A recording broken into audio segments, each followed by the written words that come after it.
PCS current news में आज का हमारा विषय है फेनोम इंडिया राष्ट्रीय बायो बैंक का उद्घाटन। सबसे पहले देख लेते हैं पूरे एपिसोड में किन किन मुद्दों पर बात करेंगे। जानेंगे चर्चा में क्यों, नेशनल बायो बैंक की विशेषता, फेनोम इंडिया के बारे में और अंत में देखेंगे एक अभ्यास प्रश्न को।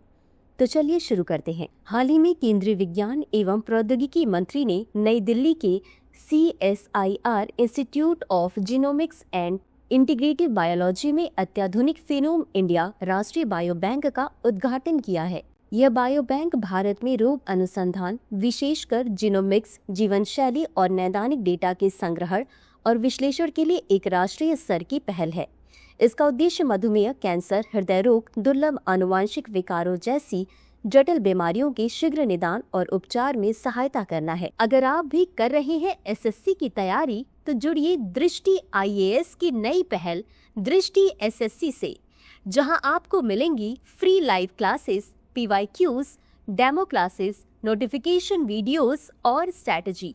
तो अभी सब्सक्राइब करें दृष्टि SSC। डिस्क्रिप्शन में दिए गए लिंक पर जाकर चैनल को सब्सक्राइब करें। अब जान लेते हैं नेशनल बायो बैंक की विशेषताओं के बारे में। यह बायो बैंक देश भर के 10,000 प्रतिभागियों से जीनोमिक, जीवन शैली और नैदानिक डेटा एकत्र करता है। इसमें भारत की भौगोलिक, जातीय और सामाजिक आर्थिक विविधता को शामिल किया गया है। यह नैदानिक प्रश्नावली, जीवन शैली और आहार संबंधी आदतें, मानव शास्त्रीय माप, इमेजिंग, स्कैनिंग, जैव रासायनिक और आणविक डेटा का संग्रहण करता है। साथ ही शीघ्र निदान, चिकित्सीय लक्ष्यीकरण और जटिल बीमारियों के खिलाफ लड़ाई में भी सहायक है। बता दें कि यह अनुसंधान संस्थानों, जैव प्रौद्योगिकी विभाग और उद्योग भागीदारों के बीच सहयोग को भी बढ़ावा देता है। अब जान लेते हैं फेनोम इंडिया के बारे में। इस परियोजना का नाम Phenome India CSIR health cohort knowledge base है। इसे 7 दिसंबर 2023 को CSIR द्वारा शुरू किया गया था। इसका मुख्य उद्देश्य मधुमेह, यकृत रोग, हृदय रोग सहित कार्डियो मेटाबॉलिक रोगों के लिए भारत विशिष्ट जोखिम भविष्यवाणी मॉडल विकसित करना है। यह भारत का पहला अखिल भारतीय अनुदैर्घ्य स्वास्थ्य निगरानी अध्ययन है जो विशेष रूप से कार्डियो मेटाबॉलिक स्वास्थ्य पर केंद्रित है। इसमें 17 राज्यों और 24 शहरों से लगभग 10,000 व्यक्ति, CSIR कर्मचारी, पेंशन भोगी और उनके जीवन साथी की भागीदारी है।